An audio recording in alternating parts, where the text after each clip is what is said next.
Hi guys, so I'm going to be showing you the process of brainstorming from start to finish. So creating a document, I'll be using 5K resolution, 72 DPI, sRGB color profile, and 8-bit flow. So that's it for the first original file, and square pixels is the pixel aspect ratio. So I have a wide file to work with, and I'll be dropping the photos into the file. So it's a little bit sped up video. I'll be trying to focus on the workflow instead of that dull process of, lifetime speed for some parts that it's not so fun to look at. So I decided to speed this up a little bit. So all the images were downloaded from mattpaint.com website, and the project was intended to function as a matte painting for a contest called Visions of Tomorrow, if I remember well.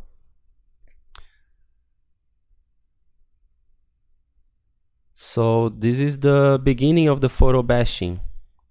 If you never heard of this term, it's a bit modern.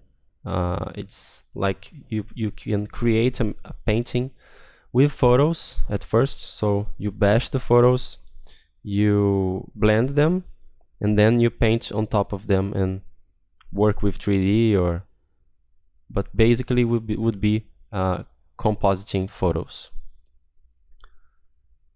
So all of those files were JPEGs, if I remember well. And the location, I believe it's Chile, or yeah, it looks like Chile, or maybe it's Nepal. I have to double check it, but it's a beautiful place. I was searching for a magic hour mood with some dramatic lighting coming in, and I already had this in mind when I selected these photos. So the brainstorming is usually something like this for me. I try to find the main plate, especially of course when you're working with your own projects, you have to decide for yourself. So usually I try to select one main plate and create the image on top of that. When you have a lot of different photos from the same spot, of the same location, it's nice for you to create a new place instead of just using a basic plate. You can create a wider view, you can mix them and make something really new. So let's see, I'm creating a layer organization. Of course, I like to work with groups, with proper naming, and everything should be from below to the top, so from the bottom to the top, accordingly, especially in matte painting projects, because you would have to animate that or send it to comp, and the artist would have to position those layers in plates in Nuke or other compositing software.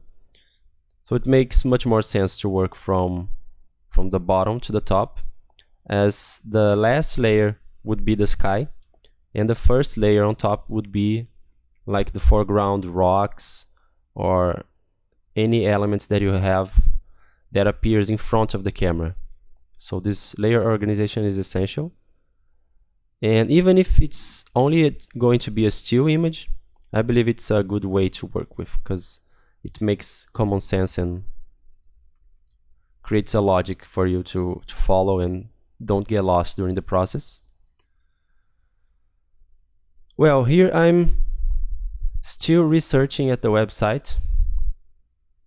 There's a lot of new images there.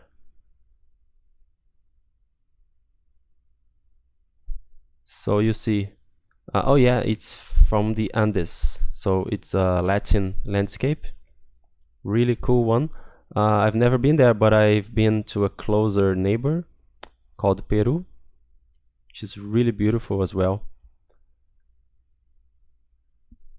So it's nice for you to see the process from the start, because you can compared to the final result, and maybe learn something that you can apply to your own projects and workflow.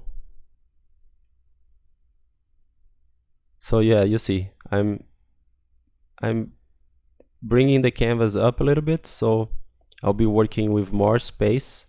I usually like to do that, so usually I envision more that it can fit on my crop, and then I crop it down in the end. So instead of working with the horizon so low, I usually prefer to work it towards the middle, and then I add a crop to frame the matte painting on top of all the layers, so you can have a more square file in case you need a tilt, or for example, you want to post it on the web, do a nice vertical version of it. And I'm basically fixing the horizon line of all the images, so I'm using that cyan line in the middle where I want to be my horizon line, and everything should work around that decision. So flipping and finding the correct light direction as well. So those are really the fundamentals: horizon line, perspective, and light direction. If that is not correct, you would have a lot of troubles, my friend. So yeah, this video is ending. Talk next.